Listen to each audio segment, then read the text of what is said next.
educational needs. Thank you so much for giving up an hour of your evening to join us to think about the various online challenges that our young people may be experiencing. It's so amazing to see so many of you here with us tonight. My name is Chloe Pope and I'm from the Safety and Resilience Consultancy, and along with my colleague Emma Stevens, we'll be facilitating tonight's session, which has been commissioned and supported by the Community Safety Partnership. Our Safety and Resilience Consultancy is a partnership set up to support you with the challenges of looking after your children and young people. Between us, we've been working with children and young people in various ways for over 30 years. And as professionals, we learn about current community issues in various ways, and we can access lots of training when we have questions or concerns. But we're very aware that parents often do not have access to this. You, as parents, are the most important sources of information to your children. They look to you for their lead, and although we may not always appreciate it, and it may not always feel like that. So tonight's sessions are purely aimed at parents. You might want to discuss some of tonight's content with your young person, but we do ask that no children or young people are in direct earshots of tonight's session. And that's because some of the content may be triggering and upsetting, and generally these sessions are designed for parents and carers, not young people themselves. Due to the large volume of us on the platform tonight, it can make the IT a little bit temperamental. So you'll see that your cameras are off and your mics are muted. This does also mean that unfortunately Emma and I cannot respond to raised hands during the session. But the chat bar is there and it's open, so please do put any comments or questions in. This is a really great platform for you guys to support each other. If you've used a service or have some tools that worked for you, please do share this information. However, please remember that as we all know, every family is different, so because something worked for someone else doesn't necessarily mean that it will work for you. Very kindly, Rebecca Hewitt and Claire Birch from the Community Safety Partnership and Joe Lewitt from the Let's Talk board are here with us this evening, and they'll do their best to monitor the chat and pass over any questions to Emma and myself. However, sometimes it can be difficult to present tonight's session and give appropriate answers. There may be a question that needs a little bit more thought rather than a quick public reply. If that is the case, please be assured that we won't be ignoring your question and we will respond by email to you. Please do be respectful of each other, and for confidentiality reasons, please do not give any names or identifying features of children or young people, even if they are your own. We all know how stretched services are, unfortunately, but we would ask please to not use the chat to complain about professionals and organisations. We would like this to be a positive, supportive space. TPD certificates are available should you want one, and the email address to request this form will be shared at the end of tonight's session. Tonight's session will be being recorded and the link will be shared with you at a later date. Some of the content that we will share tonight may be difficult for you to hear. We can't apologise for this, as it's important that you know what your children and young people are facing. But one positive of being at home and listening remotely on the sofa is that you can mute us, take a break, and when you return, we may have moved on. This is a great way of looking after yourselves. Being responsible for teenagers is hard work, and to do a good job of this, you need to look after yourselves. Some particularly triggering subjects that we'll be discussing tonight include radicalisation, exploitation, and pornography. If any of these sound like they may be tricky for you to hear, we'd recommend that when we get to that topic, you mute us for around 10 minutes. And then once you unmute us, it's likely that we would have moved on. We have ran our Let's Talk Teenagers on a few occasions now. These sessions looked at a wide variety of community issues affecting our young people and what parents can do to support. From feedback received of these sessions, we identified that the guidance we were giving wasn't always the most effective way in supporting neurodivergent young people or young people with special educational needs. As a result of this, we completed a series of parent focus groups in order to hear the voices of parents with neurodivergent children as to what does or doesn't work for their children, which has led us to where we are now. So if any of you joined our previous Let's Talk sessions, thank you for joining us again. And anyone who is new to the Let's Talk Teenagers sessions, welcome. We hope that you'll find tonight helpful. Please do remember that we are not a specialist support service, but we are here to try and equip you with information and lots of tips, tricks and strategies that you may find helpful. We are very aware that you all live with and look after your children, often 24/7, and know them best. A lot of the information we will share today has come from parents and carers, but don't forget that no two teenagers are the same, and no two parents are the same, and so often trial and error and persistence is needed to make a difference. So let's get into tonight. We know that the online world is ever changing, so navigating how to keep our children and young people safe online as a parent or carer can often feel intimidating and overwhelming. For families where there may be additional challenges, this can seem even more scary. In the session tonight, we'll aim to discuss the risks that our young people are faced with in the online world and how, as parents, we can help to reduce and manage those risks. We'll look at how to try and make online safety more engaging, easier to understand, and how we can have open, safe family conversations about online safety. However, as I said before, please do remember that every child is different. You are absolutely the expert on your child, and so some of what we say tonight you may think totally wouldn't work for your child, and that's okay. We hope that you can at least take some of the ideas to try out at home in order to keep your young people safe. So as you can see on your screen now, a quick Google search of social media brings up over 11 billion results. It's impossible to know just how much information is available online, but we do know that globally there are roughly 1.2 trillion Google searches a year, and around 5 billion YouTube videos are watched every single day. The internet really does grow every day, and it's immensely difficult to keep up with. So today we're aiming to bring you the information about the main and current challenges that our young people are facing online. But of course, please do be aware that there are more than we are covering in this 1 hour session tonight. So let's make a start with social media. What actually is social media? Well, social media can be defined as a website or an application that enables users to create and share content or to participate in that social networking.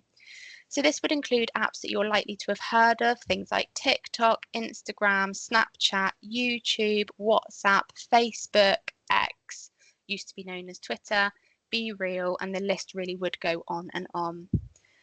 And I'll take a guess that very few, or maybe even none of us, had social media when we were the same age as our children.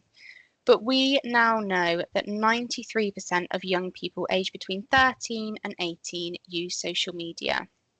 There is currently no formal diagnosis for social media addiction, but it is being recognised that overuse of social media can impact on our health and on our well-being. For example, 30% of young people state that they feel anxious if they haven't checked their social media for 2 hours whilst they're awake. So some signs to look out for that may indicate that your child has an unhealthy relationship with social media include if your young person appears to be anxious, stressed, or irritable when separated from their device, if they're experiencing a lack of sleep due to the amount of time that they're spending on social media, and if they show a lack of motivation to do much else other than being on social media. So, for example, a lack of willingness to see their friends or engaging in activities that they used to enjoy. And while social media can be worrying due to those unhealthy habits, it is important to note that the online world for our young people can sometimes be the area where they gain their most support, their most understanding, their sense of identity and community. And we're aware that some young people will connect with other like-minded people via the use of forums online, for example. So whilst tonight we will be talking about risks on the online world, we would encourage you to not take the approach of restricting your young person's internet use altogether, as this may be their only access to their sense of community, which can be incredibly important for their well-being. So let's talk about those risks and how to minimise them and how to make the internet a more positive and safe space for your young people. So let's start with the digital footprint that we all leave. This is the idea that whatever we post on social media is then out there for others to view and comment on. And unless deleted, it's likely that what we post will be there on the internet for the rest of our lives and beyond. And unless our profiles are private, literally anyone with access to the internet can see it, which is currently estimated to be around 5 billion people. We're regularly hearing of people now being cancelled due to the mistakes that they made on the internet years and years ago. So we mainly hear about influencers or celebrities missing out on job opportunities or having to leave reality shows early due to previous tweets or comments that they made. So talk to your teenagers about this. They will without a doubt know of a few influencers who have had this happen to them. There are some examples on your screen now, but your child is likely to be able to tell you the latest scandal or drama in the online world. So try and help them to link this to their life too. We know that employers will often now Google applicants to view their digital footprint, or they might also be Googled by future friends that they meet online or who they're going to live with at uni, for example.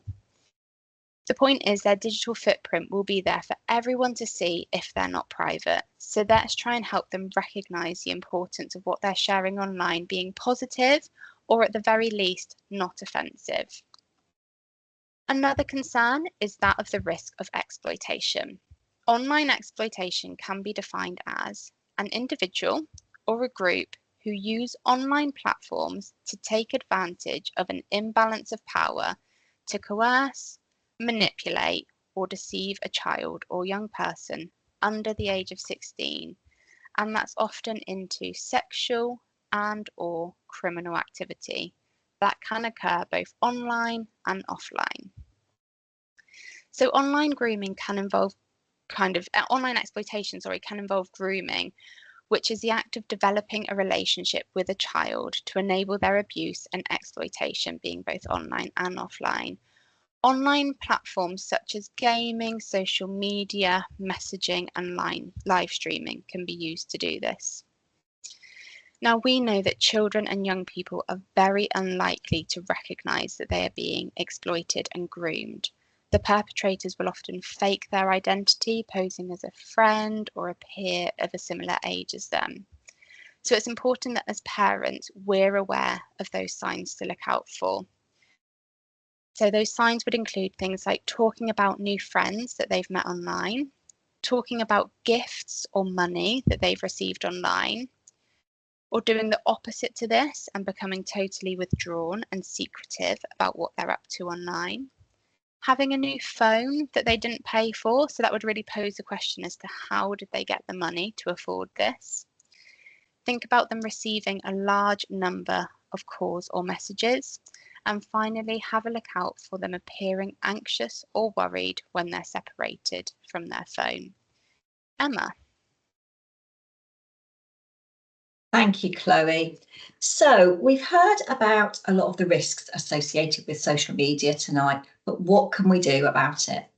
Well, firstly, we need to look at boundaries and rules, set them early and set them clear. There are a number of apps that you can use to your advantage as parents and carers, and it's absolutely paramount that you have parental controls on your children's devices.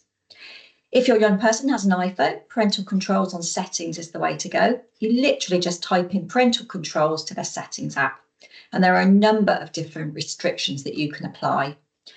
There are lots and lots of apps that you can use with Android and Apple phones. It might be helpful in the chat now if you can think of any apps that you've used safely for your young person. One that we recommend is the Google Family link, which we find has got some really good restrictions on. However, please do be mindful that even once you have these parental locks in place, you might not be finished quite yet.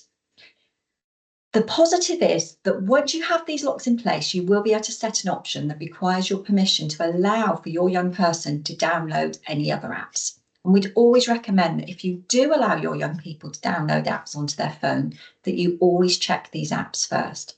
So, for example, some games include a messaging feature, even the ones that you think are really safe, like Roblox, and these can nearly always be disabled.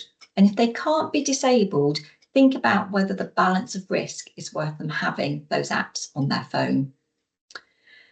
And Chloe did touch earlier about how your young person might really enjoy forums. Of course, this does come with risk. So as a parent, again, you might want to establish some rules around this. Perhaps if your young person wants to start contributing to this forum, you talk to them about you having oversight of what is shared and communicated back to them. Perhaps a rule might be that although they're able to read what's posted, you don't want them yet to make an account for themselves to contribute until they reach a certain age. And show engagement with them with this. Talk about why you're so worried. And this could be a really big part of their world, so try and show a real interest in it. What is it that they like reading about on these forums? Is there a forum that you could join and read together? Not only does this allow you to have some one-to-one time with them, it also helps you to know about whether what they're reading is appropriate or whether some safety conversations are needed.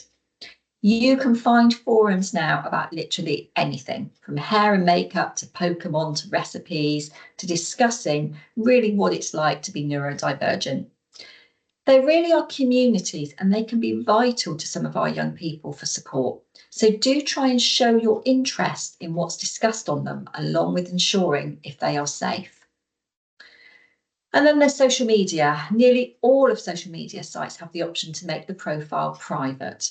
So if the profile isn't private, bear in mind again that there are 2.4 billion people who use Instagram. So without putting a private profile on, that's 2.4 billion users who could see your young person's profile. So we don't have time tonight in this hour to go through the privacy setting of every game or social media app or forum that your young person might want to use. So remember, sometimes Google is your friend. Your young person wants to download an app, Google it. Find out what the risks are and how you put privacy measures into place. It might be quite simple. Sometimes it's just a case of heading to the settings page of the app, sliding the private profile button to on. However, sometimes apps do make this tricky, so do Google and find out how to do it. Given choice here is very helpful, and you could try wording it to your young people like, I've looked into that app you wanted and I don't think it's safe, but I found app X and app Y instead, which I'm happy for you to have. Which one of these would you like instead? But we do know that young people are very savvy online and they often know more than we do. So use that to your advantage. Get your young person involved with their internet safety.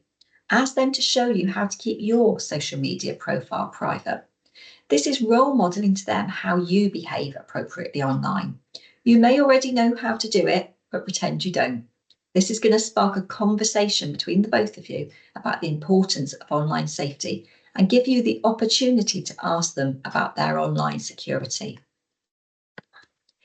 However, we do recognise that safety planning is never as simple as taking all the control as a parent and telling young people that they can and cannot do something online. Safety planning really does involve involvement from the young person so that they know what to do if things go wrong. They know how to recognise risk and they know what to do about it. And also to help them feel like they've still got a sense of control around their social media. However, we know that sitting down and having a chat might not often be the best technique. So one thing that we would recommend would be a social story. It's likely that you've heard of using social stories in our sessions before, but if you haven't, they're a short description of a particular situation, event, or activity, which then includes information about what to expect in that situation and why. So social stories present information in a literal, concrete, solid way, which might help a young person's understanding of something if they haven't done it before. It's been found that social stories can really help with understanding what comes next, as well as planning and organising. Because by providing information about what might happen in a particular situation and some guidelines for behaviour, this can often reduce anxiety and increase feelings of safety. There are some guidelines now for writing a social story up on your screen. So a social story needs to have a title, an introduction, a body, and a conclusion. It should always use gentle and supportive language. It should answer 6 questions: where, when, who, what, how, and why. And it needs to be made up of those descriptive sentences, and they also have coaching sentences. So a descriptive sentence accurately describes the context, such as where the situation occurs, who is there, what happens, and why. And the coaching sentence will gently guide the behaviour. So the social story should be personal to your young person and what it is in particular that you want to communicate. For example, a social story for a young person who's never had their own phone before and has just got one for their birthday would be different to the story you use for a teenager who has used social media for 2 years and has recently discovered that they're sharing personal data with strangers. However, we just wanted to show you some examples of sentences and visuals that could be used within these social stories, and these are on your screen now. It's also beneficial to think about the wording that communicates with your child what it is you want them to do rather than what you don't want them to do. So think about using phrases like, your phone will be in the lounge overnight, rather than no phones in your bedroom overnight. Or, when you go out on your own, you will have your phone in your bag, rather than don't forget to take your phone with you. Give them those concrete messages. You may also find it beneficial to ask your young person questions after the social story, such as, what will you do if someone tries to message you and you don't know who they are? Or what will you do if you see something online that upsets you? This will really help you to understand how much information they've taken in, consolidated, and help them to problem solve in the future. And your young person may love role play, not in the way necessarily like they did when they were younger and playing dress up, but they might like to rehearse situations and practice conversations with you, which again really helps to reduce anxiety. So role play in regards to online safety is also something you could try. You could try to set it up by saying something like, I'll pretend to be the stranger who tries to contact you, and I want you to show me what you would say and do. Or I'll pretend to be the person who messages you something rude or unkind. Tell me what you would do next. And again, back to the message that we always have in our sessions. If you know your young person really well, you will know when something is wrong, and you will also know what you think might work for you and them. Chloe. Thank you, Emma. So I'm aware that at this point of the evening, we've made the online space feel a little bit negative and quite dangerous.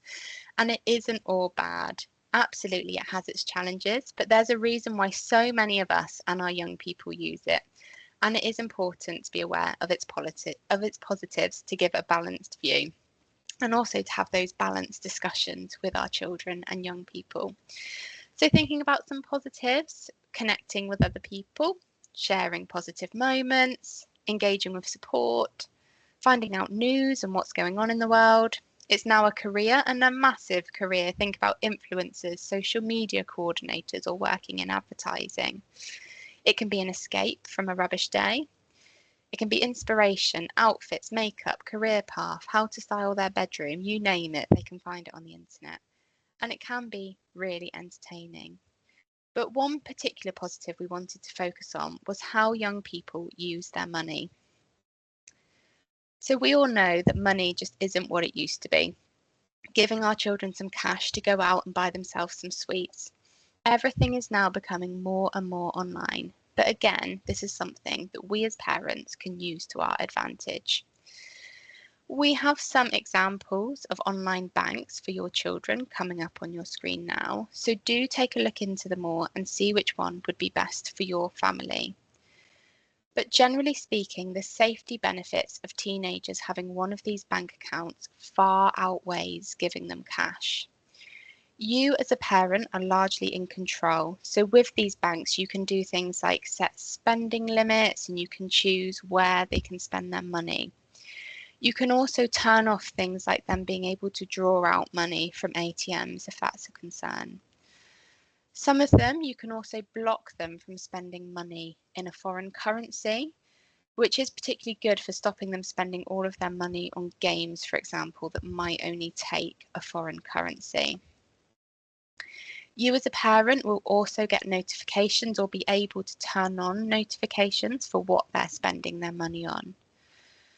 There are also other great features to these banks, like helping young people to learn about spending and learn about saving. But in terms of safety, they are really great. We know that exploitation or online bullying, for example, can result in young people making payments to people who want to exploit them. But banks like these really do reduce that risk. They also help with starting to give your young person that independence and that financial freedom that will come with adulthood. So there are many positives and negatives to the internet, but social media is here and it's here to stay, and a lot of our young people want to use it. So the key is to finding a happy balance and helping your young person to do that too. So open up that conversation at home. It's so easy, isn't it, to say things like you're always on your phone, but using that language might make our young people to close down and be less open about social media due to the fear of punishment or negative remarks being made. Try to take that inquisitive approach with your child by asking them general questions about social media. So that sounds interesting. What video are you watching? Or asking them about who their favourite influencer is at the moment. This could lead to that ongoing conversation about how social media is a space, and it's down to the user to try and make sure that it's as positive of a space as possible. You could show them something like we have on screen now, which may help them to recognise how they could make their space online more positive. It's okay to set some boundaries or gentle house rules about social media, but make sure that you do try and follow these too. For example, you could introduce a tech-free meal time when no one goes on their phones or iPads while eating, or maybe even a family games night with the rule of there being no phones allowed. And do try to respect their boundaries. They might not want to be your friend on social media, and that's okay. This doesn't necessarily mean that they're posting worrying things or hiding things from you. It might just mean that they want some privacy. Just like they probably wouldn't like you sat in the corner whilst they have their friends round. If they do, however, want you to be their friend on social media, do try and resist commenting or liking everything on their page, as this might feel a little bit overpowering. And if anything does worry you about what they're doing online, or you disagree with something that they post online, make sure to take this conversation offline and have that conversation about it face to face, or even kind of text them like we spoke about in previous sessions. But whatever you do, do try not to bring this onto your social media page or comment negative remarks on theirs. I'm going to hand over to Emma now, who is going to be talking about radicalisation. So just a little bit of a trigger warning here. If you feel like this might be upsetting, please do put us on mute for around 10 minutes. Emma. Thanks, Chloe. So yes, we're going to just step up a gear a little bit now and talk about radicalisation. So radicalisation is often spoke about in a very extreme way in the news, and it often has links to extreme violence and terrorism. But actually, radicalisation can be defined as any kind of exploitation on the internet or harm that is caused online. And this section tonight is not intended to scare anyone, but we need to acknowledge that there are people online who are actively looking to approach and exploit our young people. That may be grooming, that may be sexual exploitation, or imposing extremist views, for example. And radicalisation often involves those extremist views, views that contain themes of violence, harm, or extreme hatred towards a group of people. And this group of people could be anybody, maybe a particular ethnic group, a political group, LGBT plus community, or a particular religious group, for example. And we are seeing a worrying rise in incel culture. You might all remember the shooting in Plymouth that shocked our country last year, and it was discovered that the perpetrator of this case was heavily involved in sharing and producing incel propaganda online. And a teacher's guide published in 2019 talks about the risk that your young people might identify more with the things that affect young people. So including being more incredulous sometimes than their neurotypical peers. Our young people might believe fake news more easily. They might not question or be so suspicious of other people's motives. And they may be more likely to take at face value what other people tell them. Some of our young people may be socially isolated and yet have a strong desire to make friends and belong to groups. So they'll have a limited awareness of risk or the ability to assess the extent of a potential risk, and may be more impulsive with a less developed understanding of the consequences. In particular, this segment tonight, they might feel marginalised, misunderstood, or undervalued by society. And our young people might take enormous enjoyment in following rules or instructions, without questioning the trustworthiness or the motives of those whose authority they are submitting to. And they might be spending a great deal of time online, finding it easier to make online rather than face-to-face friends. And in particular, through online gaming, there is a high risk of radicalisation. So going back to radicalisation more generally, remember this is any form of exploitation on the internet. How are you going to recognise if your young people are being radicalised?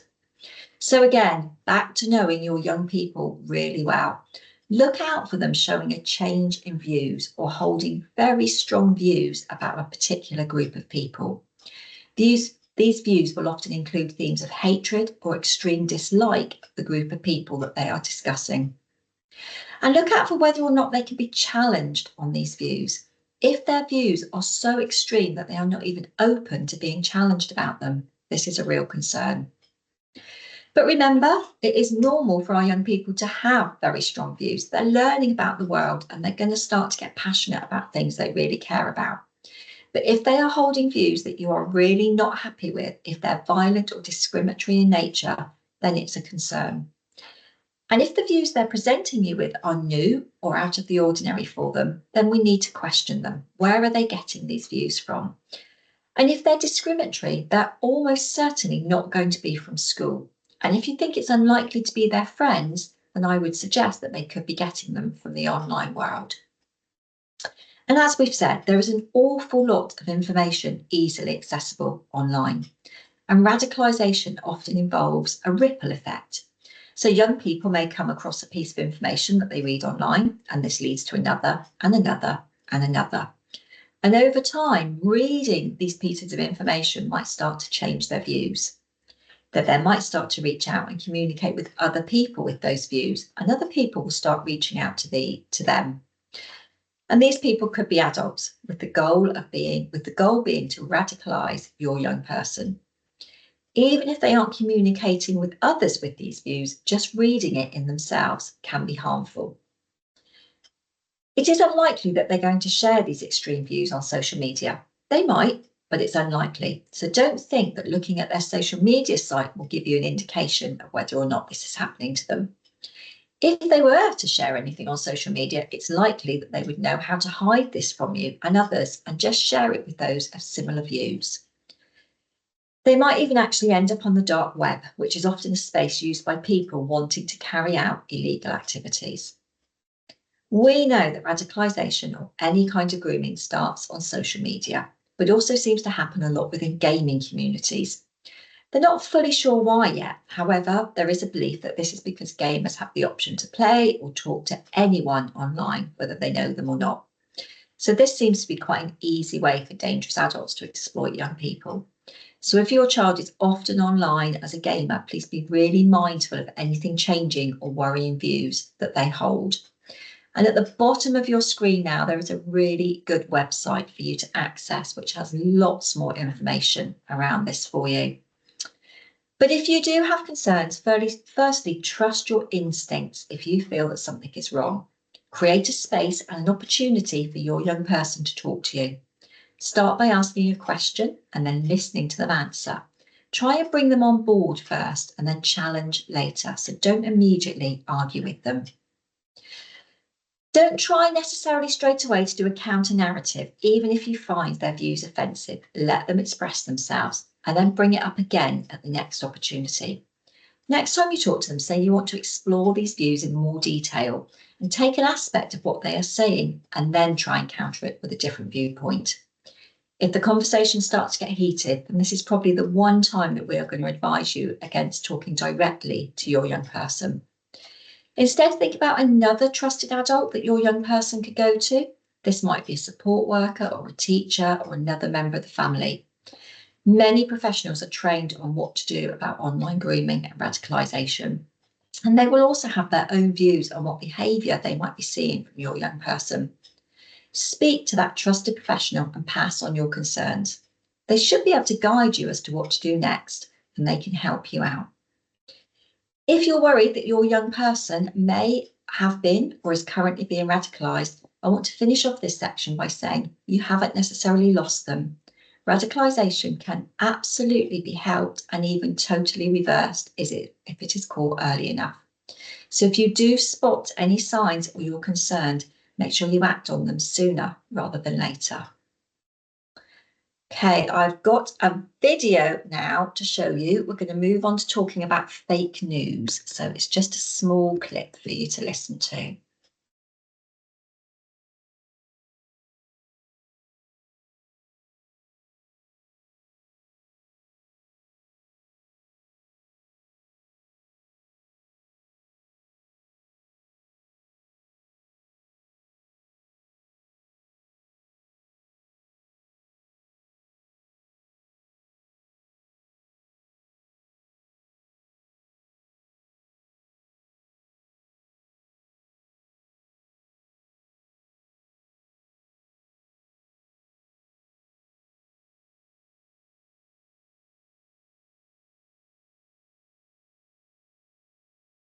Right, bear with me a minute. There's a few people saying that they can't hear that video. So what I will do is I will stop it there in case you can't hear it, and we'll post the link at the end of the session so that you will be able to watch it. So sorry about that. So fake news. I don't want to remind you all of COVID, but take your minds back to the very first lockdown when we knew very little about COVID. No one did. So there was a lot of information on social media or WhatsApp that millions of people could read with no fact checking. I personally remember receiving a message about not taking any painkillers and how eating garlic would keep me safe. And this information was shared far and wide with little or no fact checking. And I'm not suggesting that being told to eat garlic is the worst thing in the world, but just to show you really how quickly information that isn't correct can spread. So fake news is a real worry, especially for some of our impressionable young people who are growing and learning about the world around them every day. Fake news is worrying because it can influence what our young people think and how they make decisions. Fake news can also leave our young people feeling confused about who they can trust and believe. So fake news can be way more serious than just being told to eat garlic. Fake news is often used as propaganda and information that people are actively using to distort our opinions for political or commercial advantage. And fake news always involves lies, so it can be very confusing for young people to form their own opinions about the world around them.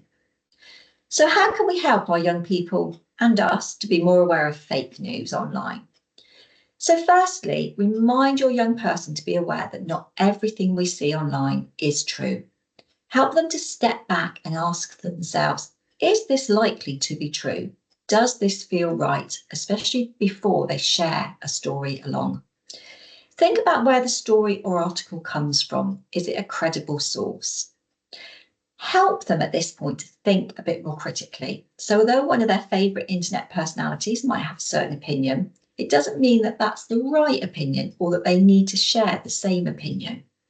They can use a wide variety of sources and information to help form their own identity and opinions. And again, identify if anything they say sounds worrying or sounds like fake news and address it with them. You could show them a video like the one we've just tried to watch, which I will post the link for, but there are plenty online. Help them to understand that anyone can post anything and make it sound like a fact when it isn't at all. Chloe. Thank you, Emma. So, a tough subject coming up, but an important one, pornography. Emma spoke to us on Tuesday, if you joined us, about the impact that viewing pornography can have on children. So tonight I'm just going to be focusing on just how easily accessible it is for our young people. Research actually shows us that anyone on the internet can be 6 clicks or less away from seeing inappropriate or harmful content. So it's worth trying out yourself. Google something that your child might search for, have a click through to find some different internet pages and see where you end up. Think about the adverts that you get come up on your Facebook. They're generally specifically targeted towards you, aren't they, and your interests. So they might know your age, your gender, and what kind of things you might Google. Absolutely the same goes for our young people, and the strength of those algorithms really are so powerful. So Facebook or another social media platform that your young person use, they will know the gender of your child, their interests, and they will know their age.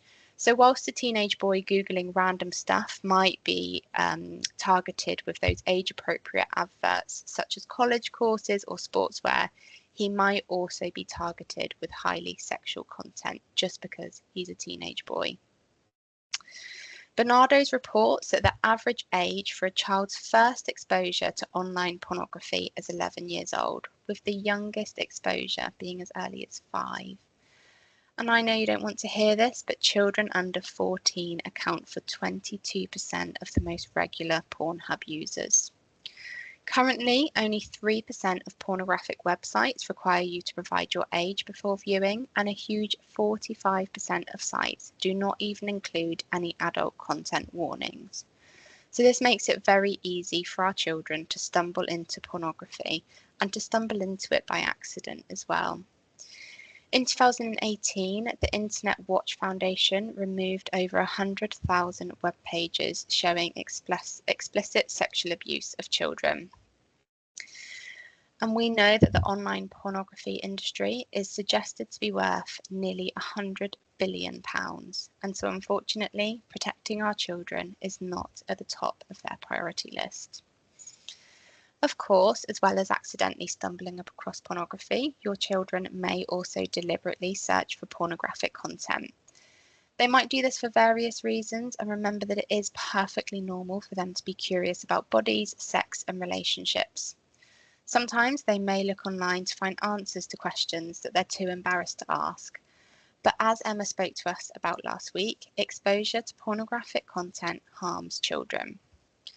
So all feeling very scary, and you might be feeling quite powerless as to what you can do. Well, straight back to our basics. This might feel awkward or embarrassing, but if they can't talk to you or another close and trusted family member or friend, then someone else not so trusted might be able to fill in those gaps.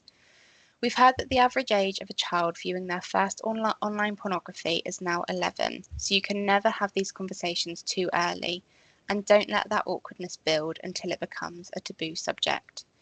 If you've managed to build that safe and open environment that we discuss, then your child may come to you with questions way earlier than you expect them to. We've touched on this before about having that one big chat is a bit of a myth, really, and how the most useful way to ensure our children's safety is to have those ongoing conversations, which at times might feel repetitive. So we aren't looking for one big sex conversation, more of that open and ongoing approach. An important thing to remember is do not tell them off if you find that they've accessed porn, and do not instantly take away their device as a punishment. Try to be casual, give age-appropriate answers, and it's okay to say that some things are only for adults, but don't let them think that this makes it okay. Remember that what they might have seen might have scared them, but be reassuring about those confusing emotions that your child might feel after seeing explicit content. It's okay to be curious, and this is a normal part of growing up. But also be prepared to challenge views that may arise from watching adult content. Reinforce the message that sex and bodies, as depicted in a lot of porn, are not realistic. Explain that porn can make things like non-consensual sex appear normal and okay, but it isn't. We really wouldn't want our children's first impression of sex to be as distorted as we know porn can be. For example, within pornography, hands are rarely used when people are having sex, as in porn, they get in the way of the camera. But your 11-year-old won't be able to work this out. So start conversations as early as you can, use correct words for body parts to avoid any confusion, talk about consent so that there are no blurring of lines, and encourage them to respect their own and other people's bodies. The parental controls and apps that we discussed earlier on in the session will protect your children from some of this. For example, if they type in sex into the search bar of Google, it's likely that only the Wikipedia page for sex would come up. So it is important to try and establish these controls as soon as your child is given a phone or device. However, these controls just will not hide everything. It is estimated that there are 6 new websites that go live every single second. So as you can imagine, even the smartest of parental controls sometimes can't keep up with what is and what isn't harmful content. So although the parental controls can be a great tool for your parenting toolbox, you can't just rely on them alone. Have the conversations alongside the controls. Explain why the controls are in place, that it's for your young person's safety, and that this includes their emotional safety too. Sticking with porn, but we're going to be moving on to revenge porn. So most of you might know what revenge porn isn't, but just in case you don't, revenge porn has been defined as image-based sexual abuse and refers to private sexual videos or photos of someone shared online or offline without that person's consent. Revenge porn doesn't just happen to teenagers, but it is a crime that we tend to see occur more within our teenage population. It's often something that we see within abusive relationships, but it is not exclusive to abusive relationships. One person will share sexual images or photos, and revenge porn occurs when the recipient of these images or videos shares them either publicly on social media or directly to other people, which could include peers or even to the victim's family members or teachers, for example. They might also share the images or videos directly on porn sites. Often revenge porn will be threatened in order to make the victim do something, for example, stay in a relationship with the person making threats, give money, or do something that they don't want to do. They might say something like, if you ever leave me, I'll send your nudes around. Although revenge porn is not something that is just threatened. Revenge porn is really on the rise quite dramatically as it's such an easy crime to commit, especially with the accessibility that we all have to the internet now. It's been found that 1 in 10 young people have admitted to sharing an explicit image of another young person without their consent. The reasons they gave for doing this, including wanting to scare the other person, believing the image was their property, or just doing it for a laugh. Any nude images or videos of young people under the age of 18 years old are illegal to share and possess. This might be something that your young person doesn't know about. Even if the image is of themselves or their partner, it would still fall under the category of sexual harmful imagery of children. So if and when the conversation comes up, make them aware that it's illegal, because it's just something that's not spoken about enough with our young people. It's unlikely they would even know that they're committing a crime by sharing these images. And as I've said, it has become so normalised to share nude images with little thought. So it might benefit our young people to know that it's against the law. If your young person is a victim of revenge pornography, it is likely that this will cause them to feel a lot of shame and embarrassment, and it makes it very unlikely that they'll directly come to you about this. If you suspect something has happened or your young person appears unusually distressed or tearful, unpick this further. If you do find out that your child has been a victim of revenge porn, either directly from them or via someone else, really try and take a non-judgmental approach with them. It can be shocking and upsetting to hear as a parent, but we really don't want to amplify any feelings of shame that your young person may have around this. Taking and sharing nude images and videos is incredibly common. Teenagers make mistakes. They may have even been pressured into doing it and sending it. Start by determining the facts. Who have these images been shared with? How many are there? Who knows? For example, does school know? What does your young person want to do next? Do try and give them some control. It's their body and their image. It's likely that they'll want their image to be removed, which is where Childline can help. We do have a short clip which explains this service. I will ask Emma just to try and see if it works for us, but if it doesn't, it will be posted in the chat.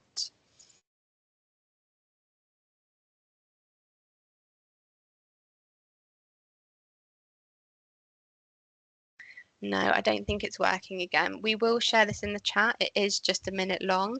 So do give it a watch if you're concerned about your child, that any nude images have been shared of them. So the service that that video was about will require your young person to make an account and report it to the Internet Watch Foundation. Childline will then support your family to have the images or videos removed from the internet. We know that young people just don't see risk like we do, and neurodivergent children may be more likely to be being exploited. Remember, determine the flat facts, ask open-ended questions, and do your best to remain calm. Come up with a plan together and allow them to discuss it on their own terms. Going back to what we've discussed in previous sessions, this may not be verbally. They may want to have the conversation with you via text, letter, drawing a picture, via emojis. However they feel safest and most comfortable to discuss what's happened, go with that. Emma. Thanks, Chloe. So we are just going to spend a few minutes talking about safety planning. And I know that safety planning can feel a bit overwhelming at times. So we wanted to leave you with this basic acronym that you could use within your family and share with your young person, taking internet safety right back to basics again. So think about them, their behaviour online. Will this impact on safety? So things that could impact on their safety include sharing basic details about themselves, such as their name, address, school, or even bank details, or speaking to someone they don't know well online. Will this impact anyone else negatively? So before they post anything, they need to think about how that's going to impact on somebody else. This might include unkind or hurtful posts, even things that we've discussed, such as revenge porn. Then we need to ask them to think about the future. So again, Chloe spoke, didn't she, about employers now often routinely looking at social media before they invite someone for interview. So you need to think about whether their posting is including any unkind or derogatory posts that may come back to hurt them in the future. And finally, thinking about emotions. So, for example, would it be a good idea for your young person to follow someone on social media who would make themselves feel bad? Probably not. So it's about looking for positive things that will influence your emotions.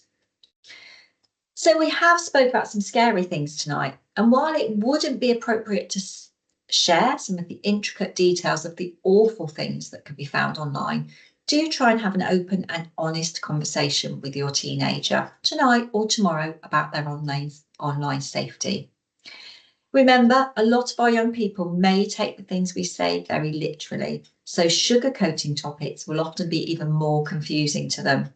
It might feel very awkward to us as parents and carers, but if your young person isn't clear on something you've told them, guess where they might turn next? Yeah, they'll turn to the internet. If you don't give them the answers, they'll find somebody who will. So the key message to take away tonight is that the internet is both great and an awful space. And we need to help our young people to navigate it, even if it feels like they know more about it than we do. We need to help them create those healthy boundaries and to support them with knowing what to do when it goes wrong. Stalking and harassment online is illegal. So if your young person is experiencing any stalking and harassment via social media, you can report this to the police by calling or emailing on 101. And you can also report this to the social media site itself. There should always be an option on someone's profile to report. And your young person could be taught to use this tool if they're experiencing any online bullying. Almost all social media sites now have the option to block other users. But always encourage your young person to stop and think before they post and show them that you do this too. Let's all try and ask ourselves if our comment on social media is constructive before we post. Let's not hide behind our profile pictures. And let's help our young people to realise that social media is not anonymous. Going back to earlier in today's session, remind your young person that their online reputation will stay with them for a long, long time, maybe even the rest of their lives. Remind them that if you wouldn't say something to someone's face, then definitely don't say anything to them online. So, further support, do please take a screenshot of this if you can.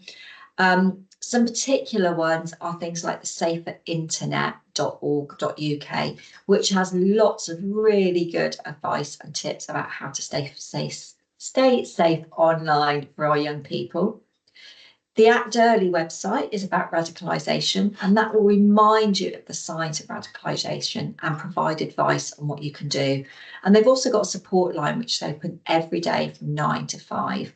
and the number is up on your screen now. There are some resources there as well for revenge porn.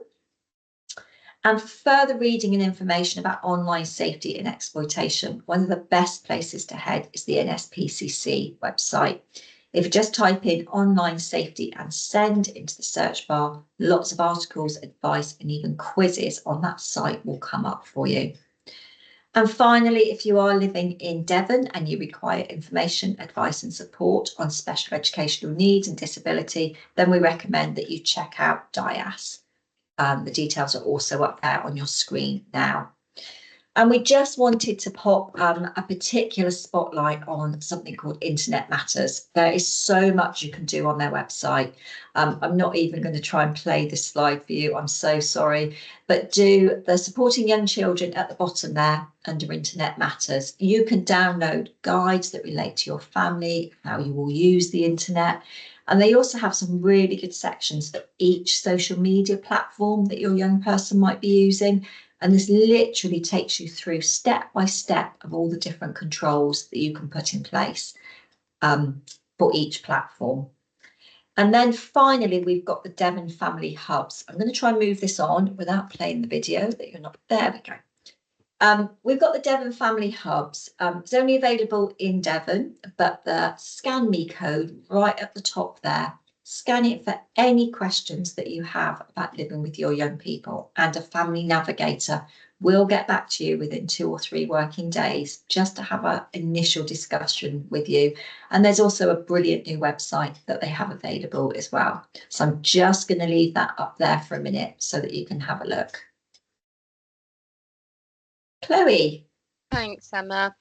So we've already come to the end of our session. It's zoomed by. Thank you guys so much for coming along to this session tonight. It's been great having you all here with us, and we really hope you can all take away something useful from tonight's session. We appreciate that we have discussed some really serious topics, and it's been tricky at times. Do try and talk to your family about the things we've discussed tonight, and it might not feel like much, but just knocking on your teenager's door to say goodnight can make the world of difference. We started the session tonight by acknowledging how difficult it can be to parent teenagers, especially teenagers with additional complexities, and especially in the ever-changing online world. But we hope to have given you a few tools to try at home. Mostly your children, as ever, want your love, your support, reassurance, and understanding. It is, however, important that you fill up your own cup too, so do take a few minutes to yourself before going back to that busy family life. If you would like a CPD certificate for the session, please do email Claire, whose address is on screen now. And if you have a couple of minutes, we would so appreciate if you could scan the QR code on your screen now to give us some feedback for tonight's session. This is our first time running this session, so any learning we can take away to help to guide future sessions would be so appreciated. The feedback also helps us with future funding for these sessions. This is very much the start of the conversation, and we will be anonymously sharing your feedback with partner agencies. Each partner agency will deal with this feedback differently, but just know that your voices are absolutely heard by us, and we will be advocating on yours and your children's behalf when talking to services. This was our final session in our Let's Talk Teens, specifically for parents and carers of neurodivergent young people and those with special educational needs. So we wanted to say such a massive thank you to you all for joining us, whether you've joined for just a few minutes or all 4 sessions. It's been such a privilege to speak to you all. So thank you again. We hope that you found the sessions useful, and we hope you enjoy the rest of your evening. Good night from us. Thank you. Good night.